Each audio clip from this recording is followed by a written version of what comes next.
श्री सच्चिदानंद सद्गुरु साईनाथ महाराज की जय। सद्गुरु श्री साईनाथुनि शरद बाबूजी की जय। శ్రీ సాయి సచ్చరిత 51వ అధ్యాయం. భక్తులకు ఆశ్రమైన సాయి మీకు జయము జయము. గీతార్థాన్ని వ్యాఖ్యానించిన గురువరా, సకల సిద్ధులను ప్రసాదించే ప్రభు, నన్ను కరుణించండి. వేడిని తగ్గించడానికి మలయగిరిపై చందన వృక్షాలు పెరుగుతాయి. అట్లే ప్రపంచంలోని ప్రజలను సుఖపెట్టడానికి మేఘాలు భూమిపై వర్షిస్తాయి. దేవతలను పూజించటానికి వసంత ఋతువులో పూలు పూస్తాయి. అట్లే శ్రోతలను సంతోషపరచడానికి ఈ సాయి కథా పరంపరలు ఉదయించాయి. ఈ సాయి చరిత్రను వింటే శ్రోతలు, వక్త ఉభయులు పవిత్రులవుతారు. విన్నవారి చెవులు, చెప్పిన వారి నోళ్లు పవిత్రమవుతాయి. గత అధ్యాయంలో అజ్ఞాన నిరసనమవుతే జ్ఞానం ఎలా ప్రకటమవుతుంది అన్న విషయం మరియు తద్విద్ది ప్రణిపాతేన అన్న శ్లోకానికి అర్థం వ్యాఖ్యానించడం జరిగింది. భగవద్గీత పరిసమాప్తిలో 18వ అధ్యాయాంతమందు 72వ శ్లోకం చివర శ్రీకృష్ణుడు అర్జునునికి అడిగాడు, ఇప్పటి వరకు ప్రవచనం విన్నావు కదా, మరి దాంతో నీకు మోహం తొలగిపోయిందా అని. ఇదే ప్రశ్నను స్పష్టంగా అడిగాడు. కానీ జ్ఞానం కలిగిందా అని అడగలేదు. అట్లే అర్జునుడు కూడా నా మోహం తొలగిపోయిందని జవాబు ఇచ్చాడే కానీ జ్ఞానం కలిగింది అని చెప్పలేదు. మోహం విచ్ఛిత్తి అయిందని చెప్పాడు. మోహం అంటే కేవలం అజ్ఞానం. రెండింటి అర్థం ఒక్కటే అని గీతార్థాన్ని ఎరిగిన వారికి తెలుసు. యత్వయోక్తం వచస్తేన మోహోయం విగతో. 11వ అధ్యాయారంభంలో అర్జునుడు శ్రీకృష్ణుడితో ఇదే అన్నాడు.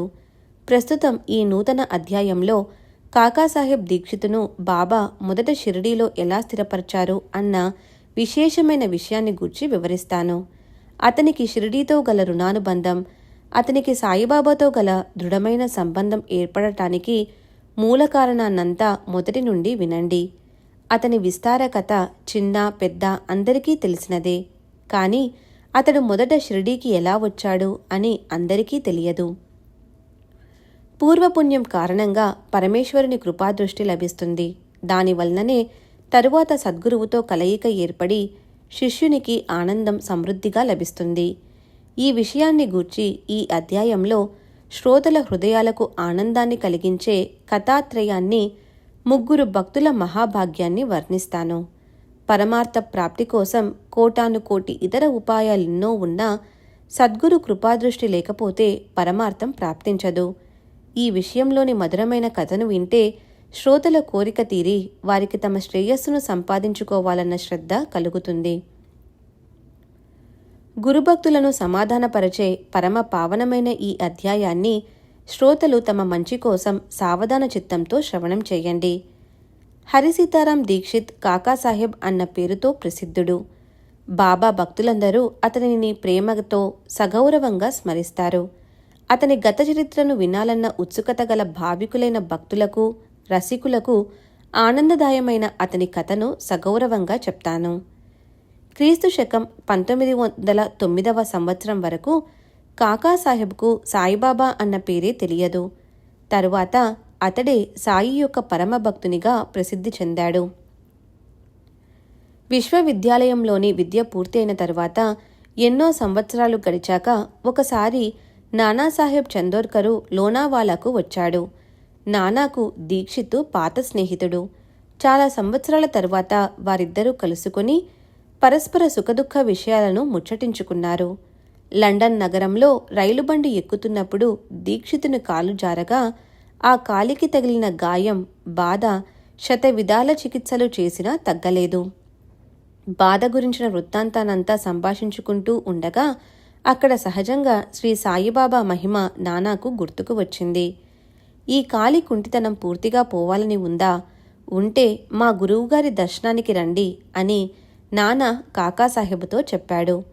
పైగా నానా ఆశ్చర్యకరమైన సాయి యొక్క వృత్తాంతాన్ని, ఆ సత్పురుష శిరోమణి గురించిన మహిమను ఎంతో సంతోషంగా దీక్షితునకు తెలియచేశాడు.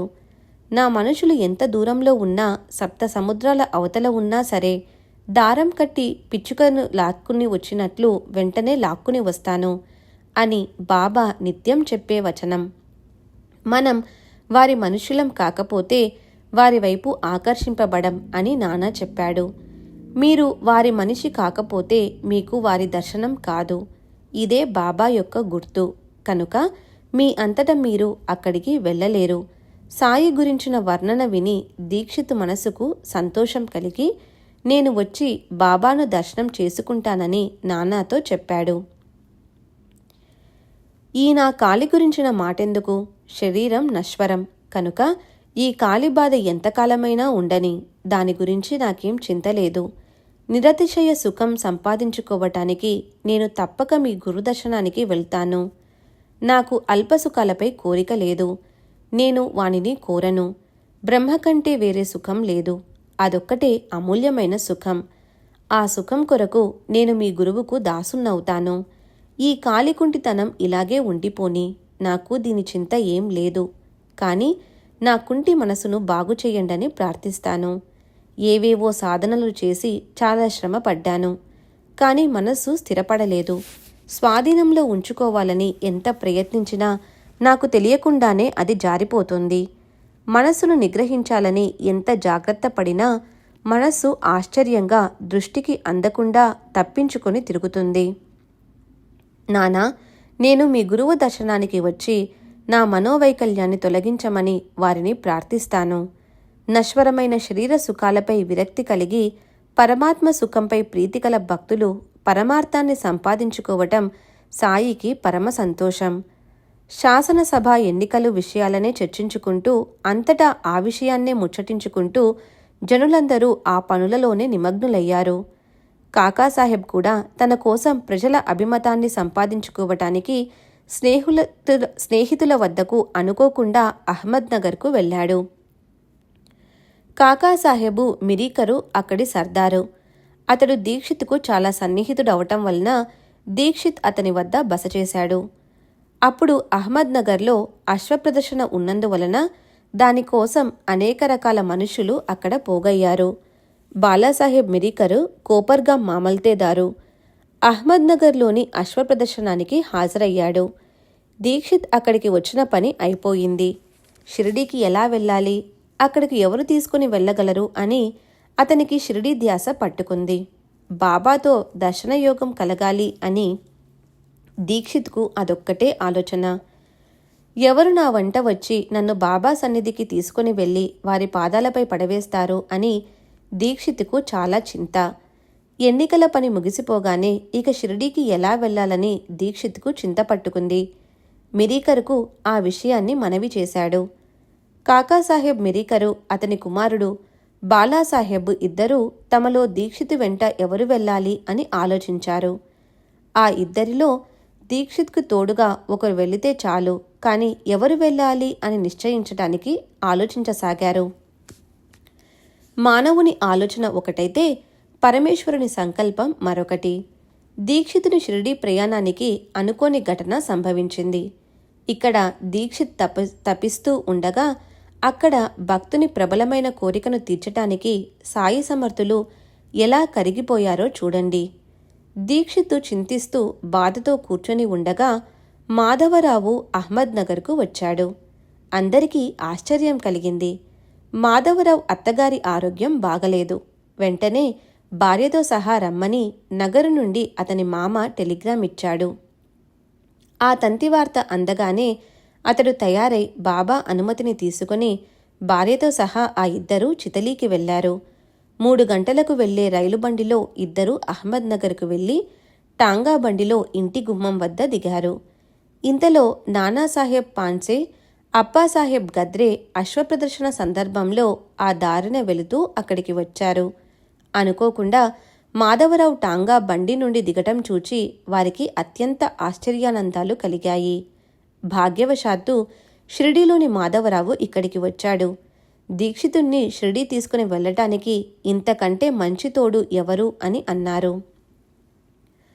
మాధవరావుని పిలిచి మిరీకరి ఇంటికి కాకాసాహెబ్ దీక్షిత్ వచ్చాడు. నీవు అక్కడికి వెళ్ళు, బాబా లీలను చూడు. దీక్షిత్ మాకు మంచి స్నేహితుడు. నీవు వెళితే మీ ఇద్దరికీ పరిచయం అవుతుంది. దీక్షిత్ షిరిడీ వెళ్ళాలని అత్యంత కుతూహలంగా ఉన్నాడు. నీవు రావటం అతనికి ఎంతో ఆనందం అని అతనితో చెప్పి ఈ విషయాన్ని దీక్షిత్కు తెలియచేశారు. దానితో దీక్షిత్ చింత దూరమై అతనికి సంతోషం కలిగింది. మామగారి ఇంటికి వెళ్ళి చూడగా అత్తగారి ఆరోగ్యం బాగానే ఉంది. మాధవరావు కాసేపు విశ్రమించగా మిరీకరు వద్ద నుండి పిలుపు వచ్చింది. ఆ ఆహ్వానాన్ని అందుకొని మాధవరావు సాయంకాలం పూట దీక్షిత్తుని కలుసుకోవటానికి బయలుదేరి వెళ్ళాడు. అదే మొదటిసారి అతడు దీక్షితుణ్ణి చూడటం. బాలాసాహెబ్ ఒకరిని ఒకరికి పరిచయం చేశారు. ఆ రాత్రి ఇద్దరూ 10 గంటల బండిలో వెళ్లటానికి ప్రయాణం నిశ్చయమైంది. ఆ విధంగా నిర్ధారణ అయ్యాక ఆ తరువాత వింతను చూడండి. బాలాసాహెబు బాబా యొక్క ఫోటో పైనున్న తెరను తొలగించాడు. అది బాబా ఫోటో. బాబా భక్తుడైన మేఘ బాబాను త్రినేత్రుడైన శంకరునిగా భావించి పరమ ప్రేమతో పూజించేవాడు. ఆ పటంపైని గాజు పలక విరిగిపోవటం వలన దానిని బాగు చేయించటానికి షిరిడీ నుండి బాలాసాహెబు తన వెంట నగరుకు తెచ్చాడు. బాగుపర్చాక ఆ ఫోటో దీక్షితుని కోసం ఎదురు చూస్తున్నట్లుగా మిరీకరి ఇంట్లోని హాలులో బట్టతో కప్పబడి ఉంది. అశ్వప్రదర్శన సమాప్తి అయ్యాక బాలాసాహెబు తిరిగి వెళ్లటానికి ఇంకా వ్యవధి ఉండటం వలన ఆ ఫోటోను షిరిడీకి తీసుకుని వెళ్లే బాధ్యతను మాధవరావుకు అప్పచెప్పాడు. బాబా ఫోటోపైని తెరను తొలగించి మాధవరావుకు ఇచ్చి దీని తీసుకుని సుఖంగా షిరిడీ వెళ్ళమని అతనికి చెప్పాడు. సర్వాంగ మనోహరంగా ఉన్న ఆ పటంపై ప్రథమ దృష్టి పడగానే దీక్షితు నమస్కరించి ఆనందంగా అవలోకించాడు. అకస్మాత్తుగా ఆ విచిత్ర ఘటన ద్వారా దర్శనమిచ్చిన సాయి సమర్థుని చూచి దీక్షితుని కళ్ళు చెమర్చాయి. ఎవరి దర్శనాన్ని కోరుకుంటున్నాడో వారి పటం వారి మూర్తిలా దారిలోనే కనిపించటం అతనికి అత్యంత ఆహ్లాదం కలిగింది. ఆ పటం షిరిడీ నుండి మిరీకరు ఇంటికి రావటం, ఆ సమయంలోనే దీక్షితు అక్కడ ఉండటం విచిత్రమైన ఘటన. దీక్షితు మనసులోని కోరికను తీర్చటానికి సాయి సమర్థులు మిరీకరి ఇంటికి ఆ మిషతో వచ్చినట్లు అనిపించింది. లోనావాలలో నానా కలిసి మాట్లాడటం, అక్కడే బాబా యొక్క గురుత్వాకర్షణ బాబాను కలుసుకోవటానికి అంకురార్పణ కలిగింది. లేకపోతే షిరిడీలోని బాబా పటం అప్పుడే అక్కడికి ఎందుకు రావాలి? అంతకాలం ఎందుకు వస్త్రంతో కప్పబడి ఉండాలి? అనుకున్న ప్రకారం మాధవరావు మరియు దీక్షితు బాబా పటాన్ని వెంట పెట్టుకుని ఆనందంగా బయలుదేరారు. ఆ రాత్రి సమయాన భోజనం చేసి ఇద్దరూ స్టేషన్కు వెళ్లి 2వ తరగతి టికెట్టును తీసుకున్నారు. 10 గంటలయ్యేసరికి రైలు బండి చప్పుడు వినిపించింది. 2వ తరగతి బోగీలో జనం నిండిపోయి ఉండటం చూచారు. అలా తటస్థపడిన ఆ పరిస్థితికి ఇద్దరికీ బాగా చింతపట్టుకుంది. బండి కదలటానికి కాస్త సమయమే ఉంది. ఇప్పుడు ఏం చేయాలి? జనం ఎక్కువ ఉండటం వలన వెనుకకు వెళ్ళిపోయి మరునాడు షిరిడీకి వెళ్లాలని ఇద్దరూ నిశ్చయించుకున్నారు. ఇంతలో అకస్మాత్తుగా బండిలో దీక్షితుకు పరిచయమున్న గార్డు కనిపించాడు. అతడు వారికి చక్కగా ఫస్ట్ క్లాసులో కూర్చునే ఏర్పాటు చేశాడు. తరువాత బండిలో కూర్చుని బాబా యొక్క కథామృతాన్ని మాధవరావు ప్రేమావేశంతో చెబుతుంటే దీక్షితు ఆనందంగా ఆలకించసాగాడు. ఆ విధంగా సమయం సుఖంగా త్వరగా గడిచిపోయింది. బండి కోపర్గాం చేరగానే ఇద్దరూ బండి దిగారు. అక్కడ అనుకోకుండా స్టేషన్లో నానాసాహెబ్ చందోర్కర్ను చూచి దీక్షిత్కు చాలా సంతోషం కలిగింది. ఇద్దరూ అలా కలుసుకున్నారు. నానా కూడా బాబా దర్శనానికి షిరిడీ బయలుదేరాడు. ఆశించకుండానే సంభవించిన యోగానికి ముగ్గురూ ఆశ్చర్యపోయారు. తరువాత ముగ్గురూ టాంగా కట్టించుకొని ముచ్చటించుకుంటూ అక్కడి నుండి బయలుదేరారు. దారిలో గోదావరిలో స్నానం చేసి పవిత్ర షిరిడీ క్షేత్రానికి చేరుకున్నారు. సాయిబాబా దర్శనంతో దీక్షితుని మనస్సు ద్రవించింది. కళ్ళు అశ్రువులతో నిండాయి. ఆనందం ఉప్పొంగింది. నేను కూడా నీకోసం ఎదురుచూచి నిన్ను కలుసుకోవటానికి శ్యామాను నగరుకు పంపాను అని సాయిబాబా అతనితో స్పష్టంగా చెప్పారు. దీక్షితుకు శరీరం పులకించింది. అశ్రువులతో కంఠం గద్గదమైంది. శరీరమంతా చెమటలు పట్టి కంపించింది. చిత్తవృత్తి ఆనందమయమైంది. శరీరం వనకసాగింది. కళ్ళు అర్థోన్మీలితమయ్యాయి. అపరిమిత ఆనందంతో ఈరోజు నా దృష్టి సఫలమైందని సాయి చరణాలను ఆలింగనం చేసుకున్నాడు. మనసుకు ధన్యత అనిపించింది. అతనికి ఎనలేని ఆనందం కలిగింది. అలా తన శరీరాన్ని సాయి సేవకు అర్పించాడు. అతనికి సాయి చరణాలలో నిష్ఠ కుదిరింది. సాయి అనుగ్రహాన్ని పూర్తిగా సంపాదించాడు. సాయిబాబా సేవ చక్కగా చేయటానికి షిరిడీలో ఒక గృహాన్ని నిర్మించి అనేక సంవత్సరాలు అక్కడే ఉన్నాడు. సాయి మహిమను బాగా విస్తరింపచేశాడు. సారాంశం: సాయిబాబా తమను సేవించే భక్తులను నిష్కాములుగా చేస్తారు. వారు భక్తులకు విశ్రామధామం, భక్తులకు పరమసుఖాన్ని ప్రసాదిస్తారు. చంద్రునికి అనేక చకోరాలు, కానీ చకోరాలకు నక్షత్రనాథుడు చంద్రుడు ఒక్కడే. అట్లే తల్లికి అనేక మంది బిడ్డలున్నా బిడ్డలందరికీ తల్లి ఒక్కతే. సూర్యునికి కమలాలు అనేకం, కానీ కమలాలకు సూర్యుడు ఒక్కడే. గురువుకు భక్తులు అసంఖ్యాకం, కానీ భక్తులకు తండ్రి అయిన గురువర్యులు సాయి మహారాజు ఒక్కరే. మేఘం కోసం ఆతురపడే చాతక పక్షులు అనేకం, కానీ చాతక పక్షులకు మేఘం ఒక్కటే. అట్లే బాబాకు అనేక మంది భక్తులు, కానీ భక్తులకు తల్లి తండ్రి సాయి ఒక్కరే. భక్తితో వారి శరణుజొచ్చిన వారి గౌరవాన్ని కాపాడటం, ప్రేమతో వారి కార్యాన్ని సఫలం చేయటం ఇవాళ మనం ప్రత్యక్షంగా చూస్తున్నాం. ప్రపంచంలో ప్రాణంతో ఉన్న జీవులను మరణం అంతం చేస్తుంది. నేను నిన్ను విమానంలో తీసుకుని వెళ్తాను అని సాయిబాబా దీక్షితుకు అభయమిచ్చారు. వారు చెప్పిన ప్రకారం దీక్షితు తన నోటితో సాయి యొక్క గుణగుణాలను గానం చేస్తూ ఉండగా అతనికి మరణం సంభవించింది. నేను ప్రత్యక్షంగా నా కళ్ళతో చూచాను. మేము రైలు బండిలో ఒక బల్ల మీద కూర్చొని పరస్పరం సాయి సమర్థుని గూర్చిన విషయాలలో మగ్నమై ఉండగా అతడు అకస్మాత్తుగా విమానాన్ని ఎక్కినట్లు అనిపించింది. దీక్షితు ఆ సమయాన్ని ఉపయోగించుకొని అకస్మాత్తుగా తన మెడను నా భుజంపై ఆంచి సుఖాన్ని, శాశ్వతానందాన్ని పొందాడు. అతని శరీరం అటూ ఇటూ పొర్లలేదు. కంఠంలో గురక శబ్దం లేదు. ఏ బాధ లేదు. అందరూ చూస్తుండగా మాట్లాడుతూ ఉన్న అతని శరీరం చలనరహితమైంది. అలా దీక్షితు తన మానవ శరీరాన్ని వదిలి ప్రాణజ్యోతిని ఆత్మలో విలీనం చేశాడు. విమాన మార్గాన ఆత్మస్వరూపంలో కలిసిపోయాడు. అతని జ్యోతి విశ్వజ్యోతిలో విలీనమైపోయింది. సాయి చరణాలలో ధ్యానమగ్నుడవగా అతని శరీరాభిమానం పూర్తిగా నశించి మనోవృత్తి సంపూర్ణంగా శాంతించింది. శరీరాన్ని పూర్తిగా కృష్ణార్పణ చేశాడు. క్రీస్తు శకం 1926వ సంవత్సరం జ్యేష్ఠ బహుళ ఏకాదశి రోజున దీక్షితు కర్మభూమిని వదిలి బ్రహ్మపదాన్ని పొందాడు. ఇది అతని శరీరావసానమని అనుకున్నా, అతనికి విమానం వచ్చిందని అనుకున్నా, అతడు సాయి చరణాలలో లీనమైనట్లు ఎవరైనా దీనిని అంగీకరించాల్సినదే. ఇటువంటి ఉపకారానికి రుణం తీర్చుకోవచ్చు అని అనుకునేవారు భక్తి విశ్వాసాలు అసలు లేనివారు. ఎందుకంటే ప్రపంచంలో కనిపించే వస్తువులను ఇచ్చి గురువు రుణాన్ని తీర్చుకోవటం స్వప్నంలో కూడా సంభవం కాదు. చింతామణిని ఇవ్వాలనుకుంటే అది రోజూ చింతను పెంచుతుంది. అటువంటి వస్తువును ఇచ్చి ఆలోచనకు అందని ఆత్మవస్తువును చూపించే గురు రుణాన్ని తీర్చుకోవాలనుకోవటం అవివేకం. నిర్వికల్ప వస్తువును ప్రసాదించే గురువుకు కల్పతరువును ఇచ్చి రుణం తీర్చుకోవటం సాధ్యమా? పోని ఈ అన్నింటికంటే గురువుకు పరశువేదిని ఇవ్వతలచితే పరశువేది ఇనుమును కేవలం బంగారంగా మాత్రం చేస్తుంది. కానీ గురువు బ్రహ్మరసాన్ని ఆస్వాదింపచేస్తారు.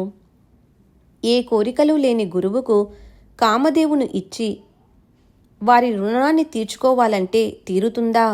అది కోరికలను ఇంకా పెంచుతుంది. కోరికలు లేని గురువు ఏ కష్టమూ లేని స్థితిని ప్రసాదిస్తారు. మాయాతీతమైన పరతత్వాన్ని ప్రసాదించే గురువుకు మాయా ప్రదర్శనమైన విశ్వంలోని సంపత్తినంతా ఇచ్చి గురువు రుణాన్ని తీర్చుకోవాలనుకుంటే అది తిరిగిపోతుందా? శరీరాన్ని గురువుకు దిగదుడుపు తీయాలనుకుంటే శరీరం నశ్వరమైనది కదా. ప్రాణాలను గురువుకు నివాళిగా అర్పించాలనుకున్నా అది మిథ్యే. సద్గురువు శాశ్వతమైన సత్యవస్తువును ప్రసాదించే దాత. వారికి మిథ్యా వస్తువులను అర్పిస్తే రుణం తీరటం అసంభవం. అందువలన అనన్య శ్రద్ధాపూర్వకంగా సాష్టాంగ దండ ప్రణామాలను అర్పించి వారి ఉపకారాలను స్మరించుకుంటూ సద్గురు చరణాలకు శిరస్సుతో వందనం చేయండి. గురువు యొక్క ఉపకారాన్ని ఎల్లప్పుడూ స్మృతిలో ఉంచుకోవటమే శిష్యునికి అలంకారం. అంతేగాని వారి ఉపకారాన్నుండి రుణముక్తులవ్వాలని తలచే శిష్యులు ఆత్మానంద సుఖాన్ని పోగొట్టుకుంటారు. ఇంతవరకు కథను శ్రవణం చేసిన శ్రోతల తృష్ణ పెరిగింది. వారి కుతూహలాన్ని గమనించి వారి జిజ్ఞాసను తీర్చే ఒక చిన్న కథను మనవి చేస్తాను. సామాన్య సంసారుల వలె సాధువులు కూడా బంధువుల ఎడ ప్రేమను చూపుతారు, లేదా లౌకిక వ్యవహారాలలో తాము ఎంత దక్షతగా ప్రవర్తిస్తారో ఆ మర్మాన్ని తెలియచేస్తారు. భక్తులను ఉద్ధరించడానికి సాయి ఆయా పాత్రలను స్వయం నటిస్తూ పరమార్థాన్ని బోధిస్తారు. ఈ విషయాన్ని తెలిపే ఒక చిన్న కథను శ్రోతలు శ్రద్ధగా వినండి. ఎవరూ ఏమీ చెప్పకుండానే సత్పురుషులు ఇతర సాధువులను ఎలా గుర్తుపడతారు అన్న విషయం తెలుస్తుంది. ఒకసారి గోదావరి నదీ తీరాన ఉన్న రాజమహేంద్ర పట్టణానికి శ్రీ వాసుదేవానంద స్వాముల వారు విచ్చేశారు. వారి ఉపనామం సరస్వతి. వారు గొప్ప అంతర్జ్ఞాని, కర్మ మార్గాన్ని నిష్టగా అవలంబించినవారు. వారి కీర్తి గంగభూతలంపై ప్రతిధ్వనిస్తుంది. వారి కీర్తిని ఆనోటా చెప్పుకోగా విన్న నాందేడు పట్టణంలోని పుండలీకరావు మొదలగు భక్తులు స్వామి దర్శనానికి వెళ్లాలని గట్టిగా నిశ్చయించుకున్నారు. వారు బయలుదేరి రాజమహేంద్ర పట్టణం చేరుకున్నారు. ఉదయం గోదావరి తీరానికి స్వామి దర్శనానికి వచ్చారు. ప్రభాత సమయాన నాందేడ్కరు ఇతర భక్తులు నోటితో స్తోత్రాలను పఠిస్తూ గోదావరి స్నానానికి బయలుదేరారు. అక్కడే ఉన్న స్వామిని చూచి భక్తులు వారికి భక్తిగా సాష్టాంగ నమస్కారం చేశారు. సహజంగా కుశల ప్రశ్నలు అవి అయ్యాక మాటలలో షిరిడీ విషయం వచ్చింది. సాయినామం చెవులలో పడగానే స్వామి తమ చేతులు జోడించి ప్రణామం చేసి, వారు మాకు సోదరులు, నిష్కాములు, వారి యందు మాకు అపారమైన ప్రేమ అని చెప్పారు. అక్కడ ఉన్న ఒక శ్రీఫలాన్ని స్వామి పుండలీకరావు చేతికి ఇచ్చి, షిరిడీకి వెళ్ళినప్పుడు దీనిని మా సోదరుని పాదాలకు వందనం చేసి అర్పించు. ఈ దీనినిపై అనుగ్రహముండాలని, వీనిని మరచిపోవద్దని, నాకు వారిపై ఎల్లప్పుడూ ప్రేమ పెరుగుతూ ఉండాలని చెప్పు. వారికి నా నమస్కారమని చెప్పు. మీరు మరలా షిరిడీ వెళ్ళినప్పుడు నా సోదరునికి ఈ శ్రీఫలాన్ని నా నమస్కారాలతో అర్పించండి. మేము స్వాములం, మేము ఎవరికీ వందనం చేయరాదని మా నియమం.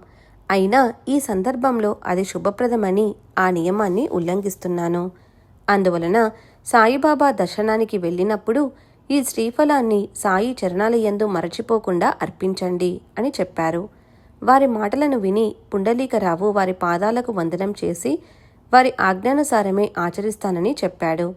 స్వామి ఆజ్ఞను శిరసావహించి తాను ధన్యున్నని తలచి స్వామికి శరణు వేడి పుండలీకరావు అక్కడి నుండి వెళ్ళిపోయాడు. స్వామి సాయిబాబాను సోదరుడు అని అనటం పొరపాట. యావజ్జీవం అగ్నిహోత్రం జుహూయాత్ అన్నశ్రుతి వచనానికి అనుగుణంగా సాయిబాబా ప్రవర్తించారు. బాబా ఎదుట అహోరాత్రులు అగ్ని ప్రజ్వరిల్లుతుంటుంది. అది వారి వ్రతం. ప్రజలు దానిని ధుని అని అంటారు. భక్తుల బాగు కోసం, వారి చిత్తశుద్ధి కొరకు, బ్రహ్మప్రాప్తి కొరకు అగ్నిహోత్రాది కర్మలను, ఇతర సాధనలను బాబా ఆచరించేవారు. శ్రీ వాసుదేవానంద సరస్వతి స్వామి కూడా యతి.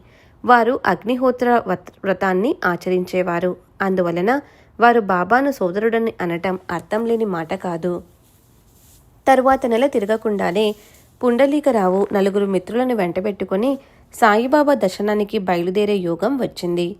సామాన్లను, పళ్ళు, ఫలాహారాలను మరియు మరచిపోకుండా స్వామి ఇచ్చిన కొబ్బరికాయను తీసుకుని అందరూ సాయి దర్శనానికి ఆనందంగా బయలుదేరారు.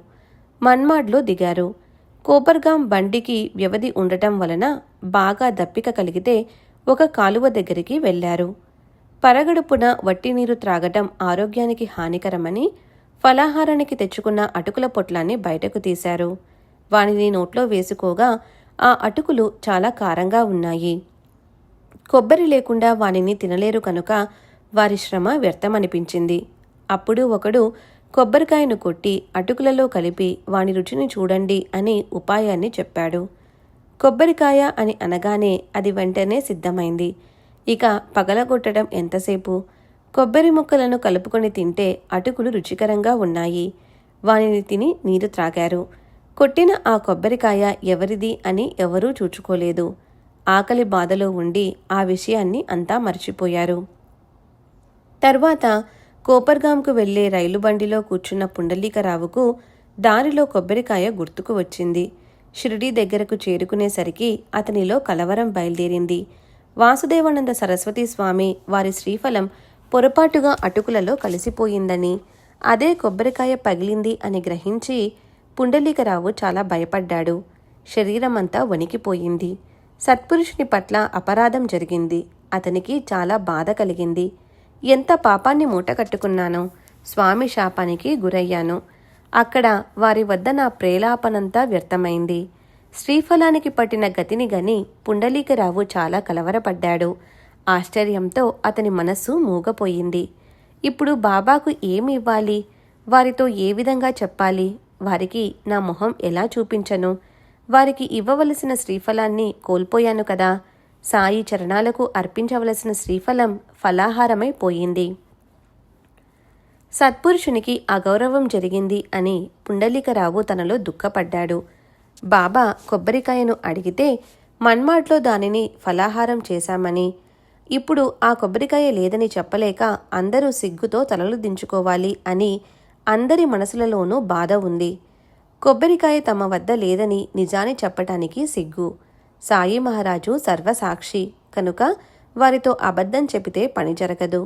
సాయి దర్శనంతో భక్తులు సంతోషించారు. వారి కళ్ళు ఆనందాశ్రువులతో నిండిపోయి వారి మనస్సులు ప్రసన్నమైనాయి. మనం ఎప్పుడూ తీగలు లేకుండానే వార్తలను పంపుతుంటాము. విజ్ఞానపరంగా ఎంతగానో పురోగమనాన్ని సాధించామని చాలా గొప్పగా గర్వపడతాం. వాని కొరకు ఎంతో ధనం వ్యయం చేసి అక్కడక్కడ స్టేషన్లను నిర్మించాలి. కానీ సాధు సత్పురుషులకు ఏ సాధనలు అవసరం లేదు. మనస్సుతోనే వార్తలను పంపుతారు. స్వామి పుండలీకరావుకు కొబ్బరికాయను ఇచ్చిన వార్తా విషయం సాయినాథునకు ఏ తంతులు లేకుండానే అందినది. పుండలీకరావు సాయిబాబా దర్శనం చేసుకున్నప్పుడు వారు తమంతట తాము మా సోదరుని వద్ద నుండి తెచ్చిన నా వస్తువును ఇవ్వు అని అడిగారు. అప్పుడు పుండలీకరావు బాబా పాదాలను పట్టుకొని ఆవేదనతో, నేనేమని చెప్పను? క్షమించమని మిమ్మల్ని ప్రార్థించడం తప్ప నాకు వేరే మార్గం లేదు. నేను కొబ్బరికాయను గుర్తుపెట్టుకుని మరీ తెచ్చాను. కానీ ఆకలిని తీర్చుకోవటానికి కాలువ దగ్గరకు వెళ్ళినప్పుడు అందరం దాని గురించి మర్చిపోయాం. అక్కడ దానినే పగలగొట్టి అటుకులలో కలిపి అందరం ఫలాహారం చేశాం. కనుక మీకు మరొక కాయను తెచ్చి ఇస్తాను, దయతో స్వీకరించండి అని అతను లేవబోగా సాయి మహారాజు అతని చేతిని పట్టుకొని వద్దని వారించారు. పొరపాటుగా విశ్వాసఘాతకం జరిగింది. మీరు దయామయులు, నన్ను క్షమించి మీ అక్కున చేర్చుకోండి. నేను మహా అపరాధిని. సజ్జనులు సాధువు అయిన స్వామి వచనాన్ని పాటించకుండా మీకు అర్పించవలసిన శ్రీఫలాన్ని నేను తిన్నాను. ఇది సాధువుల మాట జవదాటటం. నేను ఎంతటి మహాపరాధిని! నా ఈ పాపానికి అసలు నిష్కృతి అంటూ ఉందా? నేను ఎంతటి సిగ్గుమాలిన వాణ్ణయ్యాను! ఆ మాటలు విని బాబా నవ్వుతూ, బాధ్యతగా దగ్గరించుకోలేని వాడివి అసలు ఆ కొబ్బరికాయను ఎందుకు తీసుకున్నావు? నీవు నా వస్తువును నాకు తెచ్చి ఇస్తావని నా సోదరుడు నీ మాట మీద ఎంతో విశ్వాసాన్ని ఉంచాడు. దాని పరిణామం ఇదేనా? నీవు పనిచేసే పద్ధతి ఇదేనా?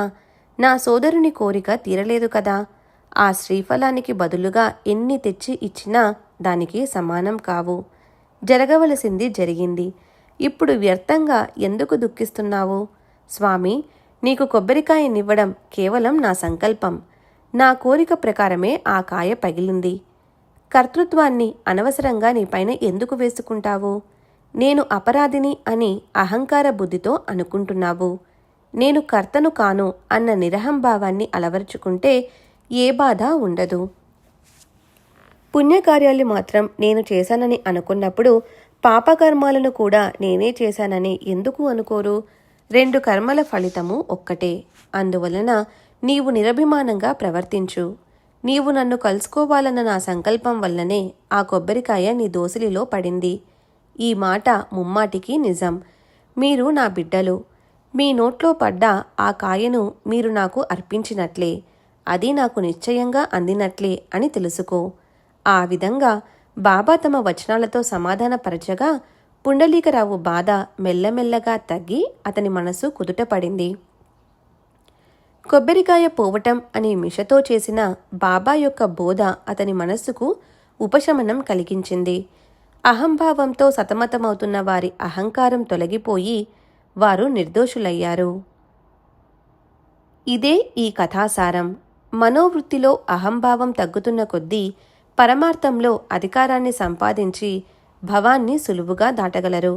ఇప్పుడు అపూర్వము మధురము అయిన 3వ భక్తుని అనుభవాన్ని వింటే బాబా యొక్క అసమాన వైభవం, వారి సామర్థ్యం తెలుస్తాయి. ఉత్తర భాగంలోని బాంద్రా తాలూకాలో బాంద్రా పట్టణం ప్రక్కన శాంతాక్రూజ్ అనే పట్టణంలో హరిభక్తులైన దురంధర కుటుంబం ఉండేది. ఆ సోదరులందరికీ సాధువుల ఎడ భక్తి. వారికి శ్రీరాముని యందు దృఢమైన భక్తి విశ్వాసాలు, రామనామయమందు వారికి అనన్యమైన శ్రద్ధ ఉండేవి. ఇతరుల విషయాలలో జోక్యం కలిగించుకోవటం వారికి ఇష్టముండేది కాదు. వారి జీవనం సాధారణంగా ఉండేది. వారి పిల్లలు మంచి ప్రవర్తన కలిగి ఉండేవారు. వారి స్త్రీలు కూడా మంచి ఆచరణ కలిగి ఉండేవారు. అందువలన చక్రపాణి వారికి రుణపడి ఉన్నాడు. వారిలో ఒకరు బాలారాం. అతడు విఠల భక్తుడు. పుణ్యకార్యాలు చేయటంలో ప్రసిద్ధుడు. అందరికీ ప్రీతిపాత్రుడు. అతనికి రాజదర్బారులో మంచి పేరు. 1878వ సంవత్సరంలో ఫిబ్రవరి 19వ తారీఖున ఒక రామభక్తుని ఇంట ఈ రత్నం భూతలంపైకి వచ్చింది. పాఠారే ప్రభుజాతికి చెందిన ఈ భూషణం ముంబైలో ఒక ప్రసిద్ధ గౌరవనీయమైన కుటుంబంలో జన్మించాడు. ఇతడు పాశ్చాత్య విద్యా పారంగతుడు. న్యాయవాది వృత్తిని చేపట్టినవాడు. తత్వజ్ఞానంలో నిష్ణాతుడు. విద్వాంసుడని అంతటా ప్రసిద్ధి చెందినవాడు. ఇతనికి పాండురంగని యందు అత్యంత ప్రేమ, పరమార్థంలో పరమశ్రద్ధ. ఇతని తండ్రి యొక్క ఆరాధ్య దైవం శ్రీరాముడు. కొడుకుకు విఠలునిపై భక్తి. సోదరులందరూ డిగ్రీలున్నవారు. వారి వ్యవహారం ఎప్పుడూ ధర్మబద్ధంగా ఉండేది. అయినప్పటికీ బాలారామునిపై వారసత్వంగా అపూర్వమైన మంచి సంస్కార ప్రభావం పడింది. ఆకర్షణీయమైన అతని ప్రవర్తన, నిర్మలమైన విచార సరళి, కుశాగ్ర బుద్ధి, సత్ప్రవర్తన ఈ గుణాలు అనుకరణీయాలు. ఇతడు సమాజసేవ బాగా చేశాడు. తమ సమాజాన్ని గురించి స్వయం రాశాడు. తను స్వీకరించిన బాధ్యతలన్నీ ముగిసిన తరువాత పరమార్థాన్ని సంపాదించుకోవాలని బయలుదేరాడు. పరమార్థంలో కూడా మంచి పురోగతిని సాధించాడు. భగవద్గీత, జ్ఞానేశ్వరి గ్రంథాలను పఠించి వానిలో ప్రావీణ్యాన్ని సంపాదించాడు. ఆధ్యాత్మిక విషయాలలో దిట్ట అని పేరు పొందాడు. క్రీస్తు శకం 1925వ సంవత్సరంలో చిన్న వయస్సులోనే సాయి యొక్క ఈ పరమభక్తుడు బ్రహ్మీభూతుడయ్యాడు. అతని గురించిన చిన్న కథను వినండి. క్రీస్తు శకం 1925వ సంవత్సరంలో జూన్ నెల 9వ తారీఖున ఇతడు ఇహలోక యాత్రను ముగించి విఠలునిలో లీనమయ్యాడు. క్రీస్తు శకం 1912వ సంవత్సరం ఏప్రిల్ నెలలో ఒక మంచి రోజున దురంధర్ సోదరునికి సాయి సత్పురుషుని దర్బారుకు వెళ్లే యోగం వచ్చింది. దీనికంటే 6 నెలల ముందు జ్యేష్ఠ సోదరుడైన బాబూల్జీ షిరిడీ వెళ్లి వామనరావు వెంట సాయిబాబా దర్శనం చేసుకుని సంతోషంగా తిరిగి వచ్చాడు. అతడు పొందిన మధురానుభవాన్ని మరియు అపూర్వమైన సాయిబాబా యొక్క దర్శన లాభాన్ని తాము కూడా పొందాలని బాలారాం మొదలగు వారు షిరిడీ వెళ్లారు. వీరు షిరిడీకి రాకముందే ఇవాళ ఇక్కడికి నా దర్బారు జనులు అనేకులు వస్తున్నారు అని బాబా అందరివైపు చూస్తూ అన్నారు. ప్రేమతో నిండిన ఆ మాటలను ఎవరో చెప్పగా విని తాను షిరిడీ వస్తున్నట్లు ఎవరికీ కబురు చేయలేదే, మరి ఈ విషయం బాబాకు ఎలా తెలిసింది అని దురంధరు సోదరునికి చాలా ఆశ్చర్యం కలిగింది. కళ్ళ ఎదుట సాయిని చూడగానే పరుగున పోయి వారి చరణాలను ఆలింగనం చేసుకున్నాడు. మెల్లమెల్లగా ముచ్చటించుకుంటుంటే అందరికీ ఆనందం కలిగింది. దురంధర సోదర బృందం రావటం చూచి బాబా, ఈ దర్బారు మనుష్యులు వస్తారని చెప్పాను కదూ, వీరే అని చెప్పారు. తరువాత బాబా చెప్పిన మాటలలో ఒక్కో పదాన్ని వినండి. పూర్వం నుండి నీకు నాకు పరిచయం, మనది 60 తరాల అనుబంధం అని బాబా చెప్పారు.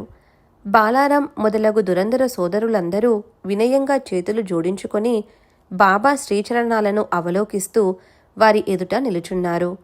శ్రీ సాయి దర్శనంతో వారందరి మనస్సులు ప్రేమతో ఉత్సాహంతో నిండిపోయాయి. వారి కళ్ళు ఆనంద బాష్పాలతో నిండాయి. వారి జన్మ సార్థకమనిపించింది. కంఠం గద్గదమయ్యింది. శరీరమంతా రోమాంచితమైంది. అష్టభావాలు ఉప్పొంగాయి. బాలారాం పరిస్థితిని చూచి సాయినాథునికి సంతోషం కలిగింది. ఎంతో ప్రేమతో వారందరికీ ఉపదేశ వచనాలను చెప్పారు. శుక్లపక్షంలోని చంద్రుని కలలు రోజురోజుకు పెరిగేలా నన్ను రోజురోజుకు అధికంగా ఆరాధించేవారు మరియు మనోవృత్తిని కామ క్రోధాది వికారాలను నా కోసం అర్పించిన వారు ధన్యులు. దృఢ విశ్వాసంతో తమ గురువులను ఆరాధించే వారికి పరమేశ్వరుడు రుణపడి ఉంటాడు. అట్టి వారిని ఎవరూ చెడుబుద్ధితో చూడరు. అరఘడియ అయినా వ్యర్థం చేయక హరి యొక్క గురువు యొక్క భజనలో శ్రద్ధ కలిగి ఉన్నవారికి గురువు శాశ్వతమైన సుఖాన్ని ప్రసాదించి భవసాగరాన్ని దాటిస్తారు. ఇటువంటి బాబా వచనాలను విని ఆనందంతో అందరి కళ్ళల్లో నీళ్లు నిండాయి. మనస్సులు ప్రసన్నమయ్యాయి. అంతఃకరణ గద్గదమైంది. అందరూ వందనం చేసి సాయి వచనాల పూలమాలను తమ మెడలో వేసుకున్నారు. దానితో భక్తి ఉప్పొంగి ఆనందం కలిగింది. తరువాత అందరూ బసకు వెళ్ళి భోజనానంతరం కాసేపు విశ్రమించి మరలా సాయంత్రం బాబా వద్దకు వెళ్ళి వారికి సాష్టాంగ ప్రణామం చేశారు. బాలారాం వినయశీలి. బాబా పాదాలను ఒత్తసాగాడు. బాబా చిలుంగొట్టాన్ని అతని ముందుకు జరిపి పీల్చమని సైగ చేశారు. అతనికి అది అలవాటు లేకపోయినా బాబా ప్రసాదమని భావించి కష్టంగా పీల్చి దానిని బాబా చేతికి ఇచ్చి భక్తిగా వారికి అభివందనం చేశాడు. బాలారాం భాగ్యం అప్పటి నుండి అతని ఉబ్బసపు జబ్బు పూర్తిగా నయమైంది. ఆ ఉబ్బసపు జబ్బు అతనికి 1-2 రోజులది కాదు, పూర్తిగా 6 సంవత్సరాల నాటిది. చిలుం ప్రభావం చెవిలో మంత్రం ఊదినట్లుగా అనిపించింది. చిలుమును ఒక్కసారి పీల్చి సవినయంగా నమస్కరించి తిరిగి ఇచ్చేశాడు. అప్పటి నుండి అతని ఉబ్బసపు జబ్బు పోయింది. మరలా ఎప్పుడూ రాలేదు. మధ్యలో ఒకరోజు మాత్రం బాలారాంకు దగ్గు వచ్చింది. అందరికీ చాలా ఆశ్చర్యం కలిగింది. కారణం ఎవరికీ అర్థం కాలేదు. తరువాత విషయాన్ని కనుక్కోగా ఆ రోజే బాబా తమ శరీరాన్ని వదిలివేసినట్లు తెలిసింది. ఆ భక్తునికి బాబా అలా సూచించారు. బాలారాంకు దగ్గు వచ్చిన రోజే బాబా తమ శరీరాన్ని త్యజించారు. దీనితో అతనికి తమ నిధనాన్ని సూచించారు. అప్పటి నుండి అతనికి మరణం వరకు మరలా ఎప్పుడూ దగ్గు రాలేదు. ఈ చిలుం అనుభవాన్ని ఎవరైనా ఎలా మరచిపోగలరు? ఆ రోజు గురువారం, పైగా చావడి ఊరేగింపు. దురంధర బృందానికి ఇనుమడించిన ఆనందం లభించి ఆ రోజు స్మరణీయకంగా మిగిలింది. 8 నుండి 9 వరకు బాబా ఎదుట ప్రాంగణంలో తాళాలు, తప్పెట్లు, మృదంగ వాదనలతో భజన జరిగింది. భక్తులు అభంగాలు పాడుతుంటే మరోవైపు పల్లకీని అలంకరిస్తుండేవారు. పల్లకీ తయారయ్యాక బాబా చావడికి బయలుదేరేవారు. ఇదివరలో 37వ అధ్యాయంలో చావడి ఊరేగింపును విస్తారంగా వర్ణించాను. ఇక్కడ చెప్పటం పునరుక్తి అవుతుంది. బాబా ఒక రాత్రి మసీదులో, 2వ రాత్రి చావడిలో గడిపేవారు. వారి ఆ నియమం ఆగకుండా వారు శరీరాన్ని విడిచే వరకు సాగింది. ఆ చావడి వైభవాన్ని చూడాలని బాలారాంకు కుతూహలం. అందువలన చావడి ఊరేగింపు సమయానికి సరిగ్గా దురంధర్ బృందం అక్కడికి వచ్చారు. షిరిడీ గ్రామవాసులు, స్త్రీలు, పురుషులు బాబాను వెంటబెట్టుకుని ఎంతో ఉత్సాహంగా జయజయకారాలు చేస్తూ చావడికి బయలుదేరారు. శ్యామసుందర్ అని అందమైన పేరుగల బాబా గుర్రం వీపు మీద జరీ వస్త్రాన్ని ధరించి చక్కటి అలంకారాలతో తైతై అని నాట్యం చేస్తున్నట్లుగా ముందు నడిచింది. సన్నాయి, డోలు మొదలగు వాద్యాలు మ్రోగుతుండగా అలంకరించిన శ్యామకర్ణతో బాబా పల్లకీ వెంట ఊరేగారు. భక్తులు ఛత్రాన్ని పట్టుకున్నారు. పతాకాన్ని చేత పట్టుకుని ఛత్రాన్ని శ్రీ సాయి శిరస్సుపై పట్టుకొని వింజామరలను వీస్తూ నలువైపులా దివిటీలను పట్టుకుని నడిచారు. తాళాలు, మృదంగం మొదలగు వాద్యాలను వాయిస్తూ చక్కగా భజన చేస్తూ బాబాకు ఇరువైపులా నడిచారు. ఇటువంటి రమ్యమైన ఊరేగింపు చావడి సమీపానికి రాగానే బాబా ఆగి ఉత్తరాభిముఖంగా నిలిచి విధిపూర్వకంగా చేతులతో ఏవో సూచనలను చేశారు. బాబా భక్తుడు మహల్సాపతి బాబాకు ఎడమవైపున బాబాపైన ఉత్తరీయాన్ని పట్టుకున్నాడు. బాబాకు కుడివైపున తాత్యాపాటిలు లాంతరు పట్టుకొని నడిచాడు. బాబా ముఖం అసలే సువర్ణవర్ణం, పైగా దీపాల ప్రకాశంతో రాగి కలిసిన బంగారంలా అరుణారుణ ప్రభలతో శోభిస్తుంది. ఆ సమయంలోని వారి పవిత్ర దర్శనం మహాభాగ్యం. బాబా ఏకాగ్ర మనసుతో నిలుచుని ఉత్తరాభిముఖంగా కుడి చేతిని క్రిందకు పైకి ఊపినప్పుడు ఎవరినో పిలుస్తున్నట్లుగా అనిపించింది. అక్కడి నుండి చావడికి బాబాను తీసుకుని వెళ్ళి గౌరవపూర్వకంగా కూర్చోబెట్టి వస్త్రాలను, దివ్యాలంకారాలను అర్పించారు. వారి శరీరానికి చందనం పూశారు.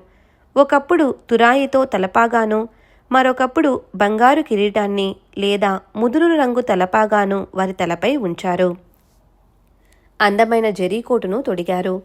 అందమైన రత్నాలు, ముత్యాల మాలలను ప్రేమగా వారి మెడలో వేశారు. ఒకరు వారి నొసటన పరిమళ కస్తూరి తిలకాన్ని దిద్దారు. ఒకరు వారి చరణాలను ప్రక్షాళనం చేసి అర్ఘ్య పాద్యాది పూజలు చేశారు. మరొకరు కుంకుమ పువ్వు కలిపిన చందనాన్ని అద్దారు. ఒకరు వారి నోటికి తాంబూలాన్ని అందించారు. బాబాకు పంచారతిని, కర్పూర నీరాజనాన్ని ఇచ్చినప్పుడు వారి దివ్య తేజస్సు యొక్క శోభ అనుపమానంగా కనిపించింది. పాండురంగ మూర్తి ముఖం దివ్య తేజస్సుతో శోభాయమానంగా వెలిగిపోయేలా సాయిబాబా ముఖం కూడా తేజోవంతంగా ప్రకాశించటం చూచి దురందర్ ఆశ్చర్యపోయాడు.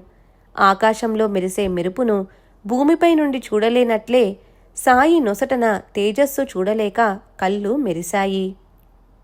ఆ మరునాడు తెల్లవారుజామున జరిగే కాకడ ఆరతికి దురందర ప్రభుతులు వచ్చారు. అప్పుడు కూడా బాబా ముఖంలో అదే తేజస్సును అవలోకించారు. అప్పటి నుండి బాలారాంకు సాయి చరణాల యందు కుదిరిన దృఢమైన నిష్ఠ మరణించే వరకు ఏ కొంచెమైనా చలించలేదు. హేమాడ్ సాయి చరణాలకు శరణుజొచ్చి తరువాతి అధ్యాయంలో ఈ గ్రంథాన్ని సంపూర్ణం చేసి సింహావలోకనం చేస్తాడు. చివరిసారిగా నా యందు శ్రద్ధ చూపించండి. స్వస్తి శ్రీ సంతసజ్జన ప్రేరితము, భక్త హేమాడ్ పంత్ విరచితము అయిన శ్రీ సాయి సమర్థ సచ్చరితంలో భక్తత్రయ వృత్త కథనమను 71వ అధ్యాయం సంపూర్ణం. శ్రీ సద్గురు సాయినాథార్పణమస్తు. శుభం భవతు. శ్రీ సచ్చిదానంద సద్గురు సాయినాథ్ మహారాజ్ కీ జై. సద్గురు శ్రీ సాయినాథుని శరత్ బాబూజీ కీ జై.